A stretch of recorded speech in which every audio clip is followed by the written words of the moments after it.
산화막 공정에 대해서 보겠습니다. 금속 산화 피막 처리는 반도체에만 쓰이는 기술이 아니고요. 그래서 여러 금속 부분에 금속 가공에 있어서 이렇게 녹을 방지 이렇게 일종의 외부에 피막을 만들어 갖고 보호하는 이렇게 기술인데요. 금속 표면에 반도체에도 쓰이죠. 반도체에도 써서 이렇게 누설 전류를 차단시키거나 불순물 침투를 막는 이런 방법으로 쓰거나 절연막으로 쓰는데요. 금속 산화 피막 처리는 금속 표면에 인공적으로 치밀한 산화막을 형성시켜서 내식성, 녹방지, 내마모성 도장, 밀착력, 장식성을 이렇게 향상시키는 표면 처리 기술이다. 자연 산화막보다 훨씬 두껍고 안정적인 막을 이룬다. 양극산화, 아노다이징이라고 하는데요. 주로 알루미늄에 대해서 경우 마그네슘, 티타늄 등도 가능하다. 전해역 속에서 금속을 양극으로 제가 읽어드리는 거예요. 양극으로 연결하고 전류를 흘려서 산소 발생을 산소 발생을 유도하고요. 표면을 산화시켜 산화 알루미늄 피막을 형성한다. Al2O3 이렇게 해가지고 전해역 속의 금속을 양극이 연결하고 전류를 흘린다. 그러면 이제 거기 이제 달라붙어 가지고 산화 알루미늄 피막이 형성된다. 미세한 다공질 구조를 가져서 염색이 가능하고 경질 아노다이징을 통해 매우 단단한 막을 형성할 수 있다. 양극산은 아노다이징이라고 해요. 화성 피막 처리, 인산염 피막, 철강 제품에 주로 사용하고 도장 및 바탕 처리로 내식성을 강화시킨다. 이렇게 크롬 산염 피막, 이렇게 화성 인산염으로 피막을 입히는 크롬 산염 피막, 알루미늄이나 아연 도금 표면의 내식성을 높이기 위해 사용한다. 흑착색 소리, 사삼 산화철 피막, 대상 철강, 고온의 알루미늄 고온에 130도씨에서 150도 알카리성 용액에 철을 담가 표면에 흑색의 산화막을 형성한다. 산화철막을 형성한다. 흑색의 산화철막을 형성한다. 철강 같은데 알카리성 이건 화학적인 방법이라 알카리성에 철을 담가서 이렇게 치수가 거의 변하지 않아 정밀 부품에 사용된다. 후 처리를 통해서 내식성을 거기다 이제 기름까지 발라준다 이거죠. 흑색의 산화철막을 형성한다.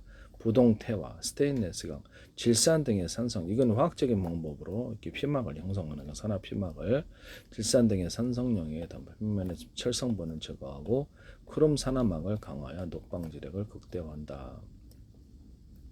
주요 적용부는 알루미늄 제품, 스마트폰 케이스, 텀블러, 노트북, 바디 건축용, 알루미늄 샤시, 자동차 부품, 철강 부품, 정밀기계, 부품 청기류, 그다음에 볼트, 너트 공구 이런 데다 그래서 전기로 분해를 해가지고 여기다 산화 피막을 형성하는 게 양극산화, 아노다이징이라고 해요. 화성계 화학약품을 통해서 이렇게 피막을 형성하는 것이 인산염 피막, 크롬산염 피막 이렇게 해서 있고 흑착색 서리 그래서 고온의 알카리성 용액에 철을 담가 표면에 흑색의 산화막을 형성하고 기름까지 발라준다. 그래서 코팅을 해준다는 것이죠. 이런 것들도 산화철 피막이 있다. 철강 같은데 고온이라면 130도, 150도 알카리성 용액 철을 담 표면에 피막을 형성한다. 스테인리스강, 질산 등의 산성 용액에 담가서 표면의 철성분을 제거하고 크롬 산화막을 강화한다. 크롬 산화막을 이렇게 녹방지력을 극대화한다.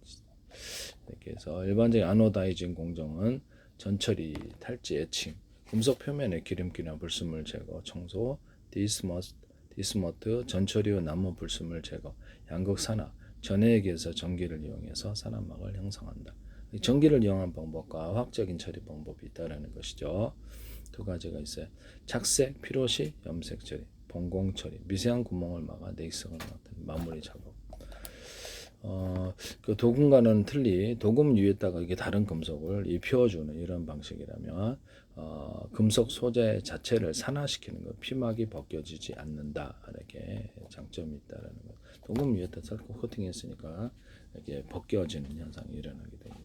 피막이 벗겨지지 않는 우수한 내식성 및 경도. 산화 피막은 다공성이므로 최종적으로 본공 처리나 오일 도포가 필수적이다 이렇게 나와 있습니다.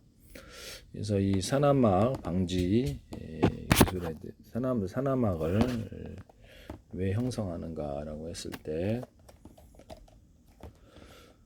웨이퍼 반도체와 금속 공정에 사용하는 웨이퍼 표면을 보호하고 우수한 전기적 절연성을 확보하며 소자 간의 간섭을 막기 위해서다. 그래서 이렇게 전기 절연성과 불순물 침투를 막는다는 800에서 1200도 고온의 산소나 수증기를 실리콘 웨이퍼 반응시켜 얇고 균일한 실리콘 산화막을 만든다. 이렇게 실리콘 이렇게 만들고 우수한 절연막 그래서 금속 배선 사이에서 누설 조류가 흐르는 걸 차단한다. 표면 보호 외부의 밀집, 이물질이나 불순물 없도록 실리콘 표면을 보호한다. 그 다음에 이온 주입 확산 마스크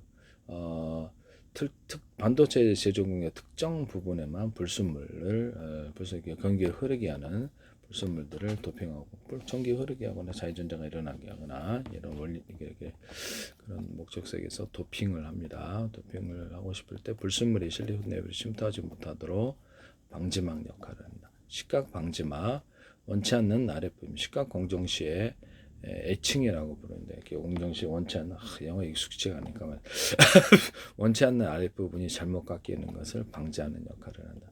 뭐 모스펫 게이트 산화막 트랜지스터의 게이트와 채널 사이 전자가 직접 흐르지 않게 하면서 전기 효과를 유도하는 핵심 절연체로 사용된다.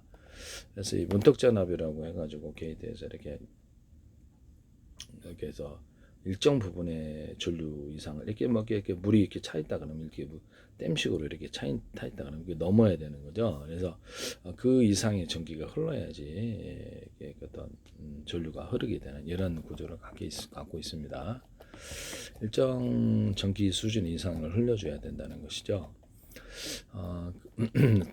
산화막 형성의 장점, 계면 특성 우수, 실리콘 자체를 산화시켜 만들기 때문에 증착 방식보다 실리콘 기판과의 계면 특성이 우수하다.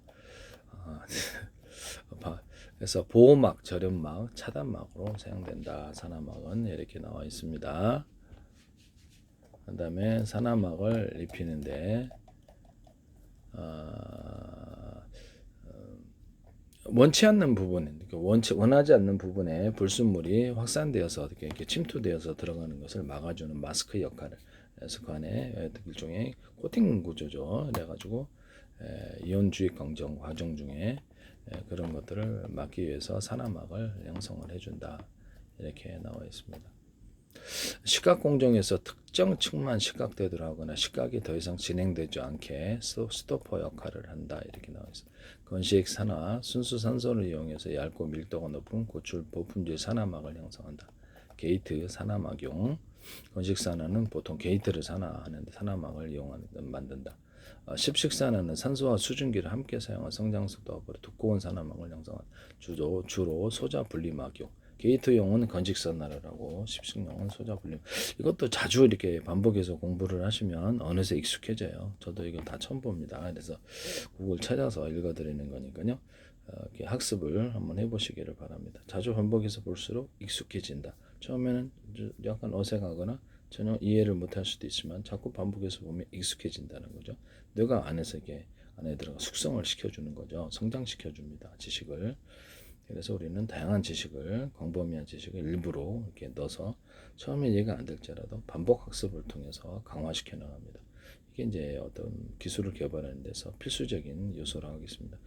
저는 이제 뇌 과학을 어느 정도 이렇게 연구를 했는데, 그래서 지금은 다 잊어버렸습니다만, 다 잊어버렸어요. 오래전에 공부해가지고 기본 이해 중심으로 단어도 용어를 잘 몰라요. 영어를 하다 보니까 시간이 너무 많이 걸려서 영어를 모르고 이해 중심으로 내가 어떻게 돌아가는구만 그것만 알고 있습니다.